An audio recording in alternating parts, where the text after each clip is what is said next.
Anyone love my father? Nobody loves Why are you sitting so far away from me? You could Come on, Mr. Whitehall. I'm fine. Just... Is the temperature all right for you in here yes, as well? the temperature. It gets very cold when it's quite late at night, so... Fuck off. Well, let's get some drinks. What would you like? I don't really... Whatever you've got. Do you know what? This... Oh, no, I can't say it because it sounds like I'm advertising it, but it actually is really nice. A delicious tequila beer. No, it is. It's beer with tequila in it. Oh, I'd love one of them. It's really nice. Fantastic. Yeah, that sounds great. Now, what do you like, Michael? Well, I think I'll go red. Red? Have you got a Chateau Lafite? It's not. That's the only red we've got in there, love. Bacardi Breezer. The Bacardi Breezer? Oh, Blue Nun. Oh, no. Blue Nun's nice, it's wine. Right, Here, I'll have a... 2012. No, I hear that's a lovely no, year. that's a good year. I'll have the Blue Nun. There you go. Let me just pour you this. What pretty glasses. They are. You can tuck into the Bombay mix as well if you want. That's, yes. Spiced nuts. Yes. How come you know what they are and I don't? I have a joke about spiced nuts, but I don't think I'm here to tell jokes, are you? You're the one. You're the jokesmith. I'm not a jokesmith, I'm a comedian. We're not called jokesmiths. No one uses the word jokesmith. So what's this joke about spiced nut? Is it funny? No, I won't do it, no. No, because my dad's like that. I've got a joke about Tits Wobble, the dog, and I'm like, well, I sort of know where this is going. Now, you two got a book out, him and me. Yeah. It's a story of your relationship with each other, isn't it? Yeah, yeah. But you know when you read a biography, because they've both written it together, it's clever. Explain what it's like, because sometimes when you read a biography, you never know whether it's bullshit or whether they're exaggerating, but these two correct each other on what they've written. Yeah, it's an argument, basically, over kind of 250 pages. And so I was asked by the publishers to write an autobiography, and I thought that was stupid, so I had the idea that we could write the book together and it would be, you know, us doing alternate chapters. So then I kind of... What's all this I going on? I this, I that. It was my idea. It was my idea. You were asked to write an autobiography, which I said was ridiculous. I mean, at his age, how could he write his life story? So, sorry. Then we decided, so we would write it together. Yes. But it's quite hard because we do the arguing and the bickering, but you also try and correct me all the time. Because... Which was quite easy at that bit. No, but I'm not, like, grammatically, I'm not very good. And well, I can see that from the book. I mean, if you read the book, he's written in biro across it, wrong, or double negative. You marked it for me, basically. But that's because I have a condition, and you know that I have a you and that's because you don't respect it. You don't mind people knowing this? No. He's anorexic. No. What a joke. I'm dyslexic. Oh, yeah, sorry, Dyslexic. Sorry, it's very different. Sorry, no, I've forgotten that. Well, that's the front of the book. That's the front cover. But I don't think Asda are giving you much credit for your part in the book. This is genuinely what we found. How does that make you feel, Mike? Well, fortunately, it doesn't make me feel worried at all because I have never set foot in Asda in my life. Seriously, if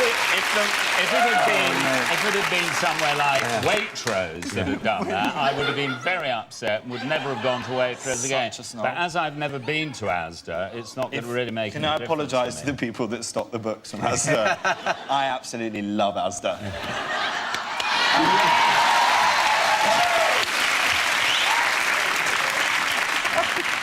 I mean, reading the book, even though you are often, like, moaning each other and being grumpy to whatever, you do share the same sick sense of humour, don't you? Yeah, I mean, I think we definitely share a sense of humour, and we are very, very close. And it was that's why it was so nice writing the book, because we were able to kind of reminisce and share memories and stuff. And what else do you think you've inherited from your father? Well, I think I've been quite unlucky in the inheritance stakes because I have because I've got bad eyesight, so I can't see. I can't see anything. I do, and my skin, I burn really. He burns easily. He always tells everybody about that. Yes, but he never mentions the good things that he's inherited from his father. Like what? You know. I have to tell you, Alan. No, you don't. Extremely well hands.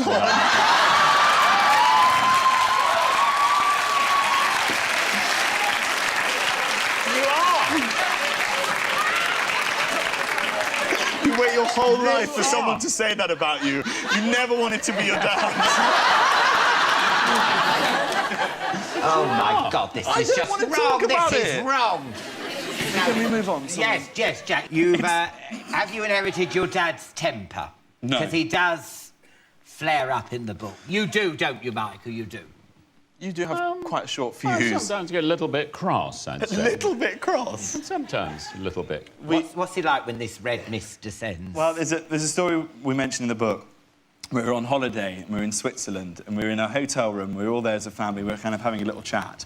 And my dad was in the bathroom having a bath, and he was about to tuck into his holiday read, because he always brings a book. And we heard this thump at the door, and it was this German couple that were in the room opposite us. And they were like, "Would you please be quiet?" that was the wife. And he completely lost it, because they'd been doing this all week, stormed out of the bathroom, like across the landing, started shouting at us like, "How dare you intimidate my family like that? Go back to your room!" And where's this voice come from? Talk like that. that is how you talk. This is what it's like in the book, isn't it? This is what I do not talk like that. Yes, you do. Do I talk like that, Alan? It's better than your impression of me, which is just totally unacceptable whenever you do stories about me. Well, because you're all sort of, oh, hello, I'm Jack What? Michael. No!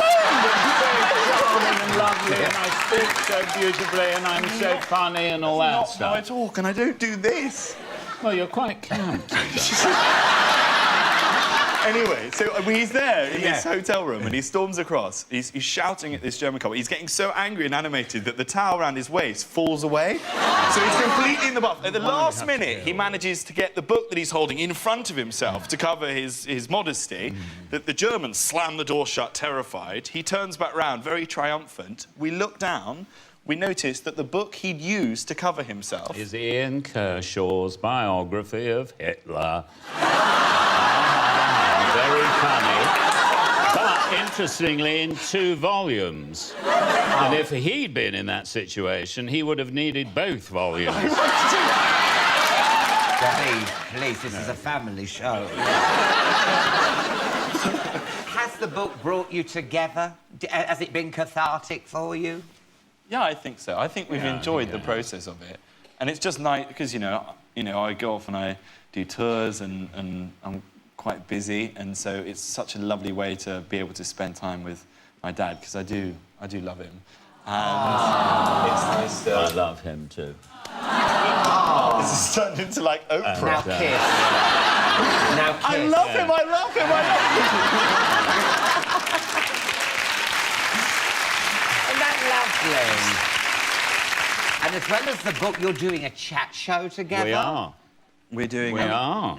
Back chat? Yes, but I wouldn't be worried. I think it's going to be a bit of a car crash. No, it won't. It'll be great. It'll be a joyful car crash, hopefully. But, The only problem with it is on BBC Three. Don't. What? we love I BBC thought it was Three. going to be on Radio 3, so I said absolutely let's Because do you know it. BBC Three is like young and trendy, and no offence, Lily Allen, you ain't. No. I don't know who Lily Allen is. Well, how's this chat show going to work? Are you going to have to tell him who some of the guests are? Yes, I'm quite nervous bringing my dad on a chat show, because the first time I ever did a chat show, I was on the sofa and I was with the rapper Usher. Oh, yeah, One of the most famous, like, music artists in the world, and he was in the green room there as my guest, because I thought it'd be lovely to bring you along. Usher was there with his entourage, he was wearing his shades, looking really cool. I introduced my dad to him, I was like, "Dad, this is Usher." He asked Usher for directions to his seat. He thought Usher was an Usher. Oh, my God, Michael! I mean, why would I? It's a very odd name.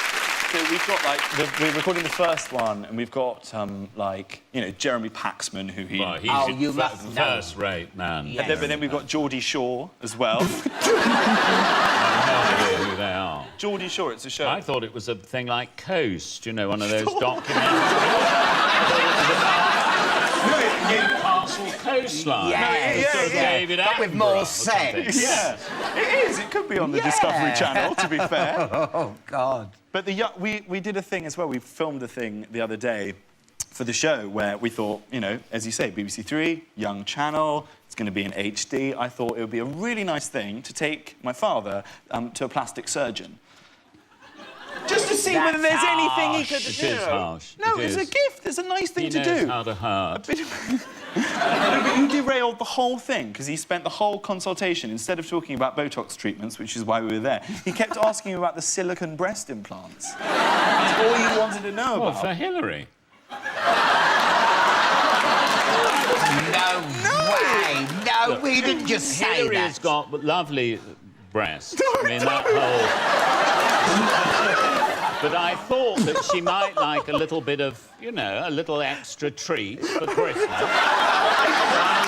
Give her these 2 implants to put in her bra. So that I mean, that's what how I thought it worked. I didn't realise that you had to sort of do other things. I thought it was just something you slipped into a brassiere. A brassiere? Yes. He is so BBC Three. Yeah. Now, moving on away from your wife's tits. No, I mean... Fresh meat started the other day. Yeah. I've got to ask you about that scene. Was that a proper erection you were wearing? Or did you do a Daniel Day-Lewis method acting thing? We had this scene. I knew we had this scene. And I said to the guy there, the costume guy, and he's like old kind of Canal Street, Manchester Gate scene. Yeah. And I said, what have you got for me to put down there? And it was like that scene in James Bond where Bond visits Q, because he just opened up this suitcase. He had the biggest array of rubber penises I have ever seen in my life. I ended up using, like, a big kind of black strap-on phallus, and I was in it for the whole day because this scene took the whole day to film. Oh. It was the day when all of the Channel 4 executives, the head of Objective, that made the company, everyone came down to set. So I was greeting like the head of Channel 4 with a black strap-on going, "Hello, I'm Jack." I started like waggling around everywhere. Awful. We've got to take a break there, loves. Join us again in a couple of minutes when I'll be chatting some more with Jack and his dad, and Robin Thicke will be here. See you in part 4.